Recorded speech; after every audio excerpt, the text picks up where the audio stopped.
ನಮಸ್ಕಾರ ವೀಕ್ಷಕರೇ, ಇವತ್ತು ನಾನು ಸ್ತ್ರೀ ಮತ್ತು ಪುರುಷ ವಶೀಕರಣ ಹೇಗೆ ಮಾಡುವುದು ಎಂದು ತಿಳಿಸಿಕೊಡುತ್ತೇನೆ. ಅದು ಬರೀ ಕೇವಲ ಒಂದು ಬಿಳಿ ಹಾಳೆಯ ಮೂಲಕ. ಇದು ಹೇಗೆ ಮಾಡುವುದು, ಯಾವ ರೀತಿ ಮಾಡಬೇಕು ಎಂದು ನಾನು ನಿಮಗೆ ತಿಳಿಸಿಕೊಡುತ್ತೇನೆ. ನಿಮ್ಮ ಮನೆಯಲ್ಲಿ ಏನಾದರೂ ಕಿರಿಕಿರಿ ಇದ್ದರೆ, ಅಥವಾ ನಿಮ್ಮ ಗಂಡ ನಿಮ್ಮ ಮಾತು ಕೇಳಬೇಕು ಅಂತಿದ್ದರೆ, ಅಥವಾ ನಿಮ್ಮ ಹೆಂಡತಿ ನಿಮ್ಮ ಮಾತು ಕೇಳಬೇಕು ಅಂತ ಇದ್ದರೆ, ನೋಡಿ ವೀಕ್ಷಕರೇ, ಒಂದು ಸಂಸಾರ ಅಂದಮೇಲೆ ಗಂಡ ಹೆಂಡತಿ ಕಿರಿಕಿರಿ ಇದ್ದದೆ. ಅದನ್ನು ನೀವು ನಿವಾರಿಸಿಕೊಳ್ಳಬೇಕು ಅಂದರೆ ಈ ತಂತ್ರವನ್ನು ಮಾಡಬೇಕು. ಅಥವಾ ನಿಮ್ಮ ಪ್ರೀತಿ ನಿಮ್ಮಿಂದ ಏನಾದರೂ ದೂರ ಆಗಿದ್ದರೆ, ತುಂಬ ವರ್ಷಗಳಿಂದ ಪ್ರೀತಿ ಮಾಡಿ ಅವರು ನಿಮ್ಮನ್ನು ಬಿಟ್ಟು ಹೋಗಿದ್ದರೆ, ನಿಮ್ಮ ಫೋನ್ ರಿಸೀವ್ ಮಾಡ್ತಿಲ್ಲ ಮತ್ತು ನಿಮ್ಮನ್ನು ಬ್ಲಾಕ್ಗೆ ಹಾಕಿದ್ದಾರೆ ಅಂದರೆ ಈ ತಂತ್ರವನ್ನು ನೀವು ಮಾಡಿ ವೀಕ್ಷಕರೇ, ನಿಮಗೆ ಒಳ್ಳೆಯ ಪ್ರತಿಫಲ ಸಿಗುತ್ತದೆ. ಕೇವಲ ಒಂದು ಬಿಳಿ ಹಾಳೆ ಮೇಲೆ ನಾನು ಒಂದು ಚಕ್ರವನ್ನು ಬಿಡಿಸುತ್ತೇನೆ. ಆ ಚಕ್ರದ ಮೂಲಕ ನೀವು ಇಷ್ಟಪಟ್ಟವರನ್ನು ನಿಮ್ಮ ವಶ ಮಾಡಿಕೊಳ್ಳಬಹುದು. ಮೊದಲಿಗೆ ಒಂದು ಬಿಳಿ ಹಾಳೆಯನ್ನು ತೆಗೆದುಕೊಂಡು ಆ ಬಿಳಿ ಹಾಳೆಯ ಮೇಲ್ಭಾಗದಲ್ಲಿ ಓಂ ಅಂತ ಬರೆಯಬೇಕು. ಅದರ ನೇರವಾಗಿ ಕ್ಲೀಂ ಅಂತ ಬರೆದುಕೊಳ್ಳಬೇಕು. ನಂತರ ಓಂ ಕೆಳಭಾಗದಲ್ಲಿ ಶ್ರೀಂ ಅಂತ ಬರೆಯಬೇಕು. ನಂತರ ಶ್ರೀಂನ ನೇರವಾಗಿ ಸ್ತ್ರೀ ಅಂತ ಬರೆಯಬೇಕು. ನಂತರ ಆ ನಾಲ್ಕನ್ನು ಕೂಡ ಜಾಯಿಂಟ್ ಮಾಡಬೇಕು. ಜಾಯಿಂಟ್ ಮಾಡಿದ ಮೇಲೆ ಒಂದು ಚೌಕ ಫಾರ್ಮ್ ಆಗುತ್ತದೆ. ಆ ಚೌಕವನ್ನು 2 ಭಾಗವಾಗಿ ವಿಭಾಗಿಸಿಕೊಳ್ಳಬೇಕು. ನಾವು ವಿಡಿಯೋದಲ್ಲಿ ಹೇಗೆ ತೋರಿಸುತ್ತಿದ್ದೀವಿ ಅದೇ ರೀತಿಯಾಗಿ ಮಾಡಬೇಕು ವೀಕ್ಷಕರೇ. ನಂತರ ಮೊದಲನೇ ಬಾಕ್ಸಲ್ಲಿ ನೀವು ಯಾರನ್ನು ವಶೀಕರಣ ಮಾಡಿಕೊಳ್ಳಬೇಕು ಅಂತ ಇರ್ತೀರಾ ಅವರ ಹೆಸರನ್ನು ಬರೆಯಬೇಕು.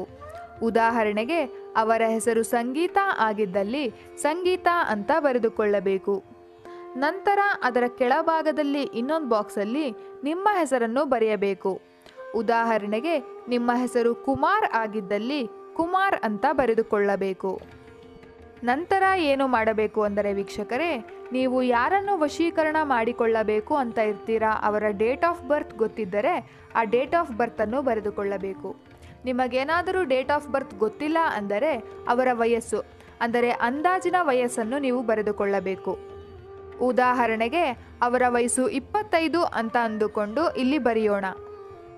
ನಂತರ ನಿಮ್ಮ ಡೇಟ್ ಆಫ್ ಬರ್ತನ್ನು ಬರೆದುಕೊಳ್ಳಬೇಕು.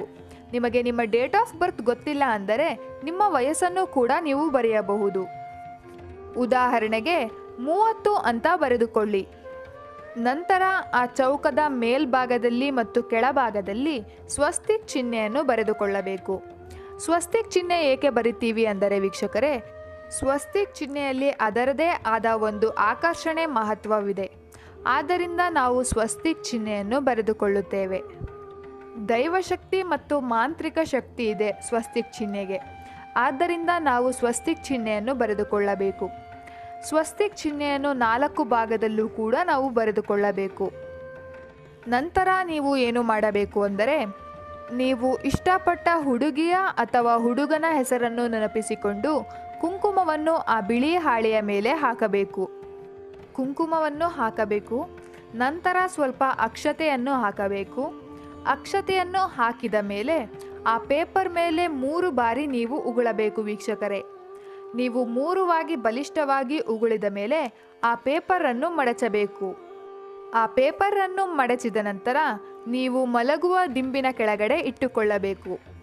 7 ದಿನಗಳ ಕಾಲ ಆ ಪೇಪರನ್ನು ನೀವು ನಿಮ್ಮ ತಲೆಯ ಕೆಳಗಡೆ ಇಟ್ಟುಕೊಂಡು ಮಲಗಬೇಕು. ನಂತರ ನೀವು ಏನು ಮಾಡಬೇಕು ಅಂದರೆ 7 ದಿನ ಆದ ಮೇಲೆ ಆ ಪೇಪರನ್ನು ಹರಿಯುವ ನದಿಯಲ್ಲಿ ಬಿಡಬೇಕು.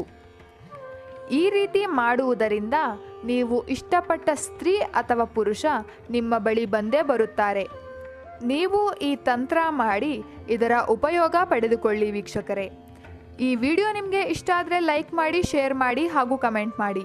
ನೀವಿನ್ನೂ ನಮ್ಮ ಚಾನಲ್ಗೆ ಸಬ್ಸ್ಕ್ರೈಬ್ ಆಗಿಲ್ಲ ಅಂದರೆ ಈ ಕೂಡಲೇ ಸಬ್ಸ್ಕ್ರೈಬ್ ಆಗಿ. ವಿಡಿಯೋ ನೋಡಿದ್ದಕ್ಕೆ ಧನ್ಯವಾದಗಳು.